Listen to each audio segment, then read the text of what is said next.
अल्लाह ताली ने हजरत मूसी अलैहिस्सलाम और बनी इसराइल को फिरौन से नजात दी। अब वो सब लोग आज़ाद थे और अल्लाह की इबादत करने लगे। अल्लाह ताली ने हजरत मूसी अलैहिस्सलाम को कोहे तौर पर बुलाया ताकि उन्हें आसमानी किताब तौरात अता फरमाए।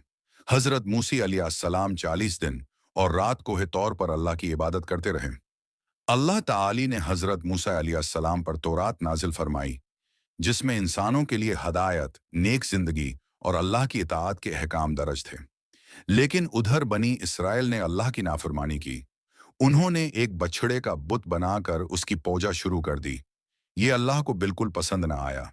जब हजरत मूसी अलैहिस्सलाम वापस आए और ये हाल देखा तो बहुत गुस्से में आए और अपनी कौम को सख्त डांटा।